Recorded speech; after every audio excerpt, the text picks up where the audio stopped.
On our 10th wedding anniversary, my husband gave me a grand gift, his first love sonogram report. He said, "Grace, you can't have children. Once gives birth, I'll send her away, and you can raise the child to call you mommy." Understanding, I didn't argue or make a scene. I simply wept silently as I handed him my medical report, confirming my cancer, along with the divorce papers. 10 months later, Michael received the congratulatory gift I sent him, a diagnosis report confirming his infertility. Before we continue, please subscribe to this channel and let us know in the comments where you're tuning in from. I stared at the sonogram report in front of me, struggling to suppress my laughter. I looked up at Michael, sitting opposite me. He appeared frank, his eyes gentle, and his voice tender and cautious when he spoke to me. "Grace, I swear, there's nothing going on between Chloe and me. You're the one I love. Once gives birth, I'll give her a sum of money and send her away." Michael's open and careful demeanor made it seem as if he was considering me in every way. If I hadn't personally seen him and Chloe enter the hotel, and if it hadn't been exciting enough for them to sleep there and then bring her back to our home, I truly would have believed Michael. I lowered my head, trying to recall the saddest moments of my life, until my eyes stung and tears welled up. I said nothing, just silently cried. Michael panicked. He quickly sat beside me, grabbed some tissues, and wiped my tears. I subtly pushed him away, then took my purse and pulled out a forged diagnosis report, placing it before him. "The doctor said I only have 2 months left to live. But, I can't bear to leave you." My silent tears turned into quiet sobs, then uncontrollable wailing. After reading my diagnosis report, Michael was first stunned, then a flicker of relief and joy flashed in his eyes, before his face contorted in pain and heartache. I had to admit, Michael was an excellent actor. If I hadn't been intently watching him, I would have certainly missed that fleeting glimpse of relief and joy in his eyes. Suppressing my disgust, I threw myself into Michael's arms, continuing to sob. "So, husband, I've decided to divorce you." After holding Michael for a while, I tearfully pulled away from his embrace and took out the divorce papers I had already prepared. I pushed them towards him. "I don't want anything. I just want my husband to spend these last 2 months with me." Michael reached for the divorce papers to read them, but I grabbed his hand. "Husband, do you not trust me?" Though hesitated, he still picked up the pen and signed his name. As soon as he finished, I took the divorce papers back. "Husband, let's go get the divorce decree now, before the county's office closes." At my heartbroken, tearful plea, Michael went with me to the county's office, and in less than 10 minutes, we had the divorce decree. When he received the divorce decree, Michael's lips unconsciously curved into a slight smile. I knew he was eager to share this good news with his first love. Since I was terminally ill, initiated the divorce, and forfeited all my assets, Michael was completely free of any worries. The methods he had prepared to deal with me would likely not be used. But how could I forgive him so easily? A betrayer who changes their heart should suffer agonizing consequences. Wiping my tears, I continued in a choked voice, "I don't have much time left. I just want you to be with me for these last 2 months, husband. After I die, you can bring Chloe home." Seeing me in such a state, Michael hypocritically said, "Grace, don't say that. Even though we're divorced, I'll always love you." I looked at Michael with eyes full of affection. "I want to see Chloe, can I?" Michael hesitated, then probably unwilling to refuse a cancer patient, he nodded. So, half an hour later, I was sitting opposite Chloe.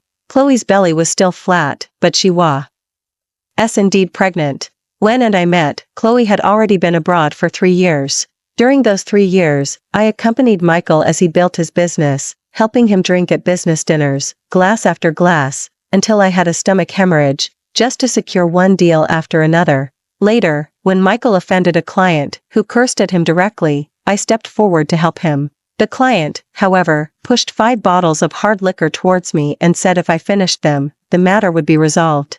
Michael wouldn't let me drink, but I pushed him away, uncapped the bottles, and finished all 5 bottles of liquor in one go. In the end, Michael's offense to the client was forgotten. I was throwing up violently in the restroom, and even went to the hospital that night.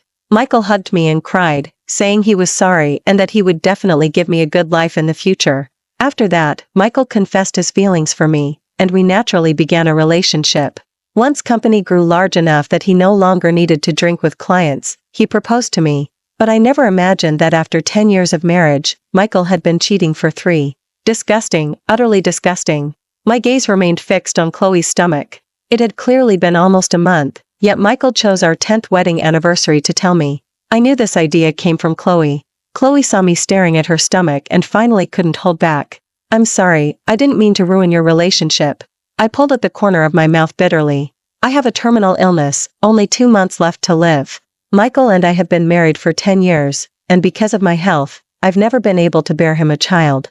Michael has been criticized by Eleanor a lot for my sake over the years. I feel very guilty and sorry for him. Now that I know you're carrying Michael's child, I'm truly happy.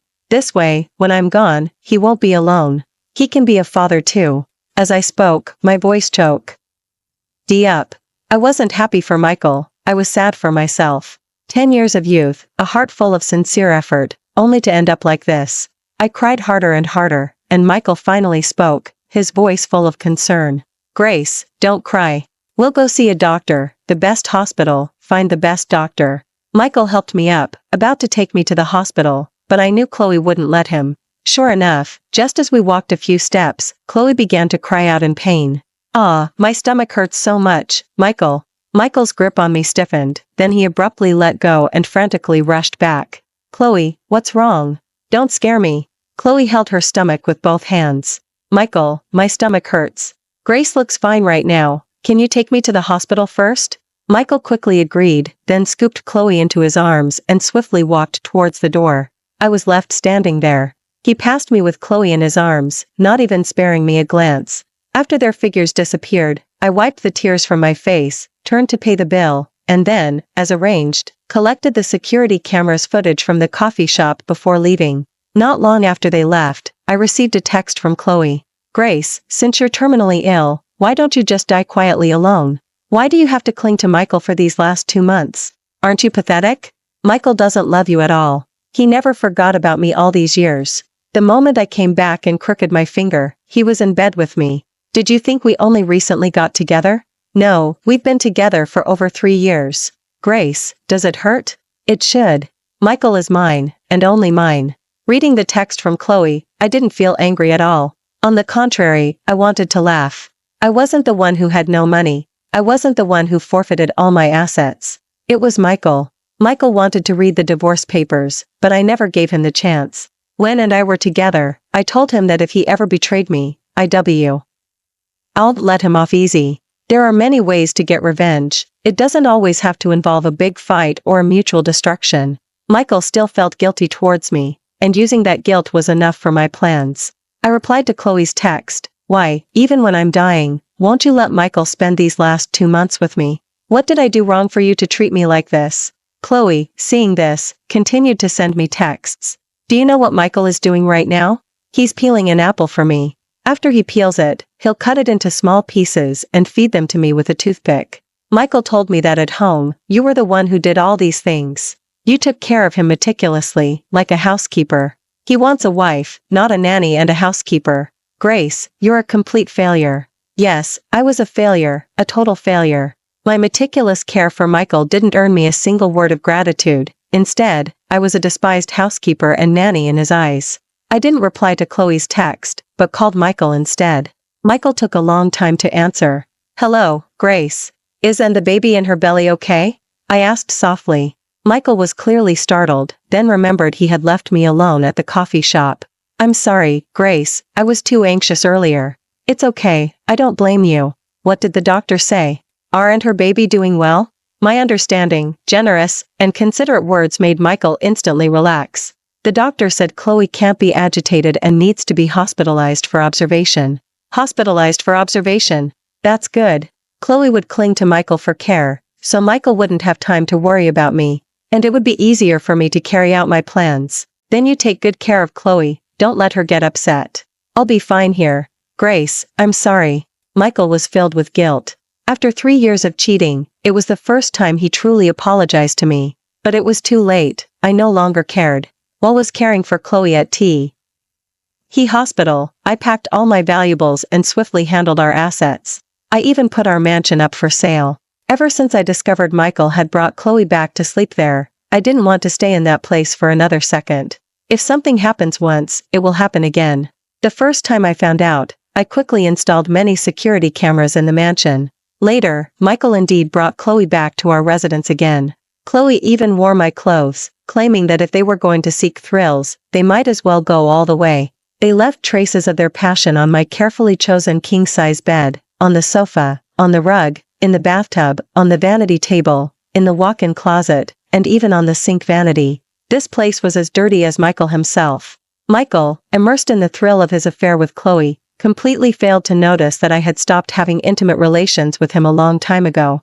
Several times, he probably felt guilty and tried to get close to me, but I pushed him away with various excuses.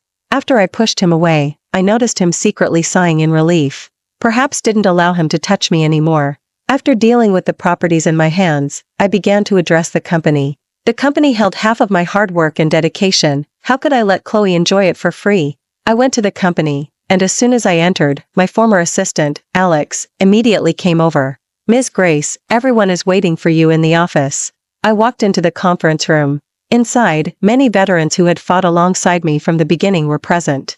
Their eyes turned red when they saw me. Although I had occasionally visited the company during my 3-year break, I rarely intervened in company matters. I used to trust Michael, so I didn't question anything.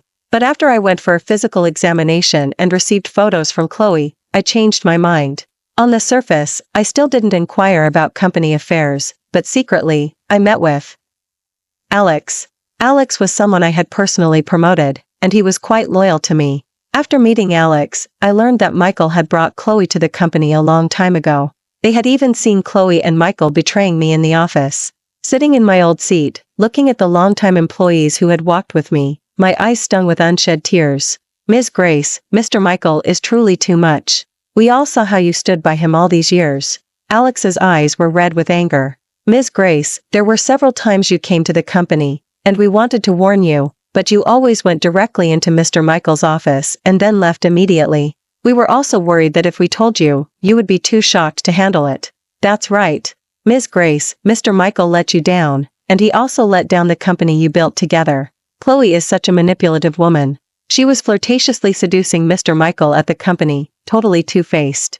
Ms. Grace, just give the order, and we'll collect evidence of Mr. Michael's affair with Chloe for you at the company." Everyone spoke one after another. They stood up for me and even offered to help me collect evidence of Michael's infidelity. These were the old employees who had fought alongside me. The reason I confidently left the company to Michael was because I had them. Some of them had relatives who were sick and needed money for treatment, and I didn't hesitate to give them my own money to save their lives. Some had financial difficulties, and their younger siblings needed tuition they couldn't afford at the moment, and I unhesitatingly lent them my own money for urgent needs. Whenever they encountered difficulties, I helped them with all my ability and kindness. That's why I had a team loyal to me. Michael and I are divorced. I also have a terminal illness and won't live for more than 2 months. I tapped the conference table with my finger, announcing the news to everyone with a sorrowful expression. "For the next 2 months, I'll be at the company frequently. I need your help." Everyone present immediately had red eyes. I wouldn't reveal all my cards to everyone in the company. The people at this meeting, I was sure, were loyal to me, but those outside the conference room, I wasn't so sure.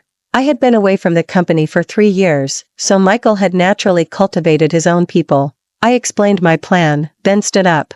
The sudden movement made me sway slightly. Alex, who was sitting next to me, quickly helped steady me. He suddenly started to cry. "Ms. Grace, don't scare me." When was 16, his parents died in a car accident, leaving him to take care of his younger sister. I remember the first time I saw him, he was with his sister, going door to door handing out flyers to passers-by. Many either wouldn't take them or would take them and immediately throw them away. Alex would pick them up from the ground and continue handing them out diligently. I watched for a while and thought of myself when I was his age. My parents also died in a car accident. After their death, my relatives took me in, along with my parents' compensation money. Life was hard at my relatives' house. I grew up with bitterness and hardship, and when I finally left, I swore I'd never go back. Then I met Michael and fought alongside him to get where we are today. I treated Eleanor as if she were my own mother, always believing that if I was sincere, filial, and pleasing enough, Eleanor would treat me like a daughter. But all my kindness to Eleanor couldn't compare to bearing Michael a child. Eleanor always blamed me, saying I had damaged my body from drinking years ago, which was why I couldn't conceive. Remembering's kindness to me, and to save his face, I endured the blame she placed on me. It was laughable that Michael actually believed it too. I eagerly anticipated what expressions Michael and Eleanor would have when they saw the grand gift I sent them 10 months later. After the meeting at the company, I returned to Eleanor's house. Eleanor looked down on Chloe, but she also looked down on me. She thought I was an orphan, without parents, money, or background, and couldn't help Michael's career at all. She didn't see me working hard for the company, nor my meticulous care for Michael. What she always said was, "You married into our family, Grace, you got lucky. Besides our Michael, who would be blind enough to marry a girl with your background?" Later, when the company grew, Eleanor found me even more displeasing because Michael and I had been married for 10 years without children. Every time we met, she would find fault with me. After I had a physical examination, Michael, as he promised me, told his mother that he was the one who couldn't have children, and she quieted down. But now that Chloe was pregnant, it would inevitably reach Eleanor's ears. I didn't care. Anyway, as someone who was about to die, I couldn't win the fight for Mrs. Michael's position, nor did I care to. I even maliciously looked forward to 9 months later, when Chloe gave birth to the child, and then I would tell Michael and his mother the truth. If they could still love Chloe's child as before, then I would truly respect the Michaels as brave individuals. I carried gifts as before and went directly to Eleanor's house. Eleanor didn't like living with us. Before I got married, she lived in her own 2-bedroom apartment. When we married and moved into a bigger house, we asked her to move in with us, but she refused. In her words, she didn't want to see my face every day and have mother-in-law conflict. Living separately gave them peace.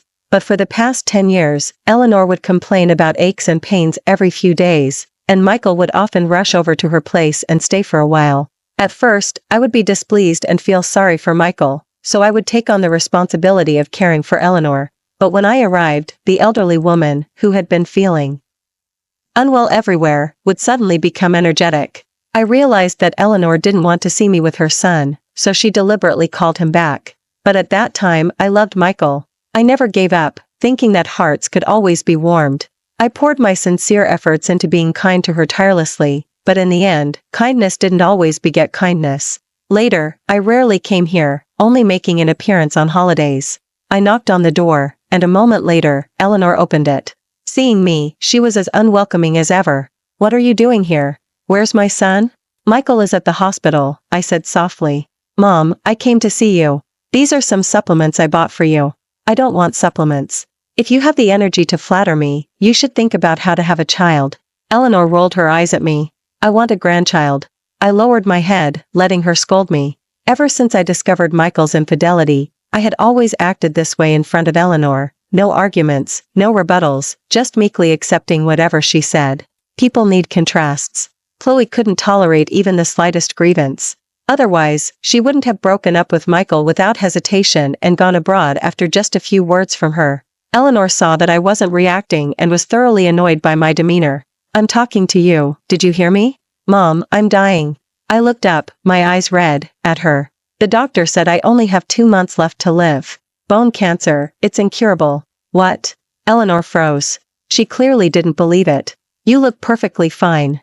I shook my head, choked up, and then tears fell. Finally, I hugged her and burst into loud sobs. Before seeing Eleanor, I had practiced for a long time at home, perfecting how my voice would choke, when tears would fall, what angle would look most pathetic, and how to control my emotions. Eleanor didn't like me, but her heart wasn't so malicious that she wished I would die. Michael's father had died of bone cancer, suffering greatly before his death. I stayed at Eleanor's house for a long time. Perhaps it was because my crying was too heartbreaking, or perhaps it reminded her of Michael's father, but she put away her usual mocking and sarcastic remarks. She was unusually silent, sighed, and then repeatedly asked if it was truly confirmed that I couldn't be cured. I nodded through my tears and hugged her, saying what would Michael do when I was gone. "Mom, my time is short. For the remaining days, I want to stay here with you. Please ask Michael to come home every day. I want to see him more." When I arrived, I had already sent a text to Chloe, telling her Michael would definitely come home to accompany me tonight. A dying person's words are often good. Eleanor couldn't bear to refuse me, so she called Michael. Michael was filial because his mother had raised him painstakingly and had not remarried for his sake. His mother said that with a stepfather, there would be a stepmother, and she would rather work harder herself than let Michael be dependent on others. Michael might not listen to others, but he would absolutely listen to his mother. Michael on the other end of the phone softly agreed. After agreeing, he would have to ask Chloe for leave. Chloe, emboldened by her pregnancy and my terminal illness, would surely pressure Michael to marry her. I knew Chloe well, she would definitely follow Michael back. Half an hour later, Chloe indeed followed Michael to Eleanor's house. But before Eleanor could speak, Chloe preempted her by calling out, "Mom, get out." "Who are you calling Mom?" "Michael, what is the meaning of this? You know I don't like her, yet you brought her back." Eleanor roared at Chloe. Michael quickly shielded Chloe, especially carefully protecting her belly. "Mom, Chloe is pregnant. It's my child. Grace can't have children, and Grace is dying." Michael cautiously explained, "You've always wanted a grandchild, haven't you? I'm going to be a father, and you're going to be a grandma." Eleanor froze. She looked at Chloe, then turned to look at me. I was huddled on the sofa, weeping. After a long moment, I quietly stood up, walked to Eleanor, and hugged her tightly again. "Mom, I'm sorry. Forgive me for calling you Mom one last time. Michael and I are already divorced. Chloe is pregnant, and the child is innocent.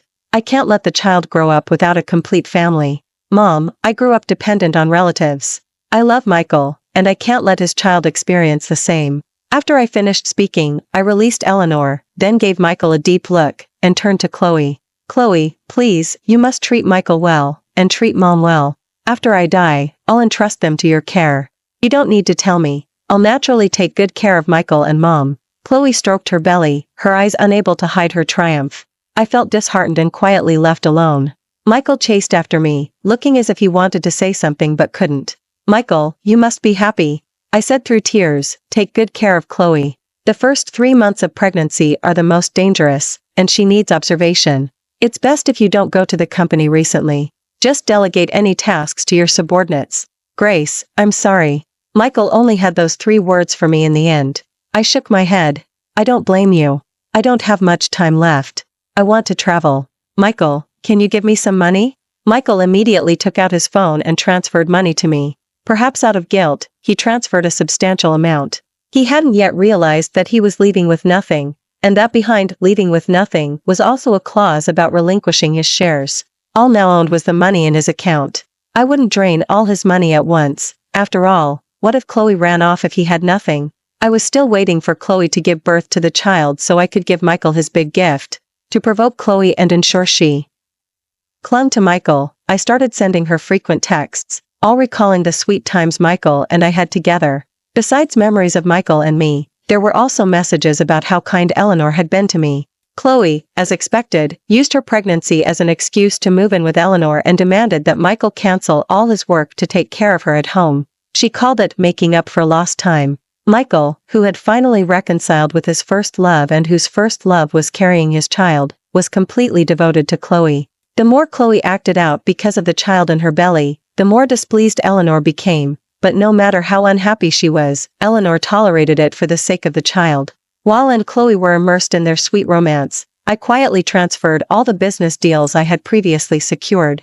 Many of the previous deals were secured by me, and I had maintained contact and relationships with them before I stepped back. Later, when I withdrew, the partners were unwilling, so I still handled many of the deals. Alex and his team continued to work as usual at the company. On the surface, everything seemed calm, but in reality, the company's business had already lost more than half its value. Michael was engrossed in the joy of becoming a father and had no guard against a dying person like me. I had given Michael chances. If he truly still loved me, or cared about me even a little, he would have dragged me to the hospital and demanded examinations and treatment. But he didn't. He, like Chloe, secretly wished for my early demise. If I died, he wouldn't have to bear the stigma of being a heartless man, and Chloe could legitimately take my place. But my heart had died, and I no longer cared about any of that.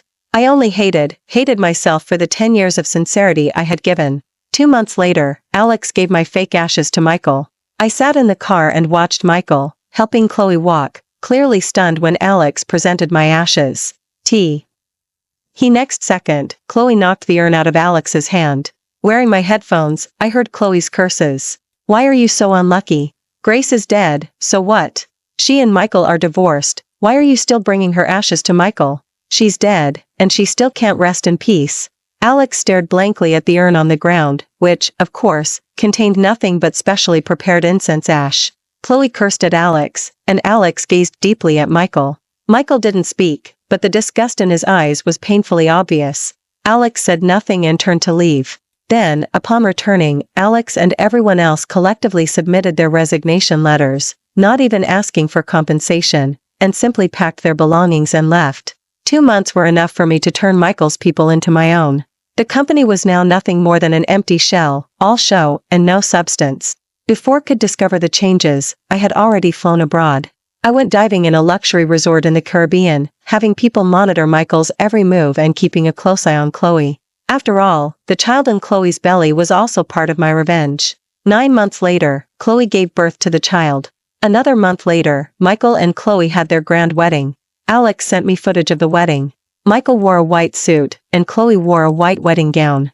They stood on stage, gazing deeply into each other's eyes, and, under the MC's guidance, declared their years of love for each other. See? Men are so fickle. He didn't even remember that his long-suffering wife had died only a few months prior. I sent a text to Alex, begin. Alex replied, yes, Ms. Grace. Then, on the projector screen behind Michael and Chloe, which had been displaying their sweet memories of meeting, knowing, and falling in love, a diagnosis report suddenly appeared, starkly showing Michael's name, confirming his infertility. Michael's wedding to Chloe was also their baby's welcome party. Child was H.E.L.D. by Eleanor, who was beaming, constantly telling everyone that Michael was a father and that she had finally given the old Michael family an heir. Gasps rippled through the crowd below, but it wasn't over yet. Following's infertility diagnosis report were various explicit photos of Chloe and her foreign boyfriend. There were also recordings and videos of the two of them plotting how to get money from Michael. After showing Chloe and her boyfriend, the screen then displayed Michael and Chloe's various thrilling activities in my and Michael's mansion during our marriage. Turn it off. Quickly, turn it off. Chloe suddenly shrieked, but the projector screen wouldn't turn off. Finally, Michael rushed over and pulled the plug, and the projector screen went dark. But what had just been displayed was already enough. Eleanor, holding the child, was completely stunned. Alex filmed the entire event for me and laughingly told me that Chloe had even specifically invited an influencer with tens of millions of followers to livestream, determined to show everyone her happiness and success. Now and Michael were truly infamous. Ms. Grace, do we need to continue the act here at the company? No need for acting, I said indifferently. Just proceed as planned. Half an hour later, Michael received calls from partners, all demanding to cancel their cooperation. Mr. Michael, we all attended your wedding, and we simply cannot continue our partnership with your company. We ask for your understanding, and we also request that you pay the breach of contract penalties as per the agreement. Within 10 minutes, Michael received dozens of calls, each with the exact same message. This was because I had instructed the partners to say so. Michael was in a state of disarray. He couldn't even deal with company matters. He immediately dragged Chloe and the child to a specialized DNA testing facility for a paternity test. Michael paid a hefty price for expedited results, which came back in less than half an hour. He looked at the results and violently slapped Chloe across the face. Chloe fell to the ground from the force of the blow, then turned and ran. He didn't believe it. He had to go to the hospital. He had to get re-examined. Alex followed Michael the entire time, giving me a live broadcast. Michael went to the hospital, and after his physical examination, the conclusion was identical to the grand gift I had sent him. Impossible, impossible, this can't be, how is this possible? Michael kept clutching his hair in the hospital, muttering, no, it's Grace, it must be Grace. Grace tricked me, she tricked me. By this point, Michael finally remembered me, but what evidence could he have against me, a dead woman who had a terminal illness? I curved my lips, looking at the man sitting beside me, Chloe's ex-boyfriend, Ethan. Congratulations, you'll get back what you love. Ethan scoffed. Chloe's just a wicked woman. Who cares about her? I should congratulate Ms. Grace. Ms. Grace is the true winner. The feeling is mutual. I raised my glass to Ethan and then downed the wine in it. Chloe never knew, even until her death, that when she was seducing Michael, I had already found her boyfriend abroad, and together with him, orchestrated this whole scheme specifically for her and Michael. Epilogue's company went bankrupt, and his wedding to Chloe became a joke to everyone. Only then did he realize he had nothing left. Eleanor was so enraged at the wedding that she fainted on the spot and was rushed to the hospital. When she woke up, she had suffered a stroke. Chloe desperately called Ethan, but Ethan hung up and then sent her a photo, a picture of me and Ethan meeting and raising our glasses 10 months prior. Chloe immediately lost her mind. She took the photos and her child to find Michael. Michael returned to the mansion he and I used to share, only to discover it had already been sold. It was then that he remembered the divorce papers I had him sign. After he found the divorce papers and read them carefully, he collapsed onto the floor.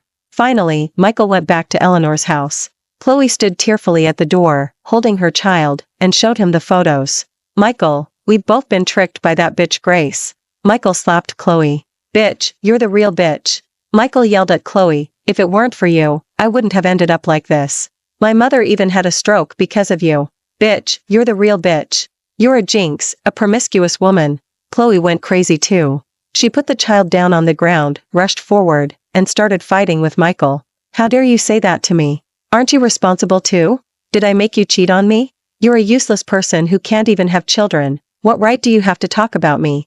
A useless person who can't even have children." Chloe's words instantly hit Michael's raw nerve. Now everyone knew he was useless because he couldn't have children. He lunged, violently strangling Chloe. "Bitch, just die. Die." It was Grace. Grace planned this. Chloe frantically grabbed the photos, wanting to show Michael, but his eyes were red with rage, and he wasn't listening to a word she said. Slowly, Chloe stopped breathing in Michael's grip. Once she completely collapsed, Michael panicked. He turned to run, but a neighbor, having heard the commotion, had already called the police. Michael was arrested for first-degree murder and sentenced to life imprisonment. When I heard the news, I felt a deep sense of irony. I had hoped those two would be stuck together forever, but who would have thought one would die and the other go to prison? Thank you for watching today's story. If you enjoyed this video, please give it a like and share it with your friends. We look forward to hearing your thoughts in the comments. Feel free to share your perspectives, and don't forget to subscribe to our channel for more exciting stories. See you next time.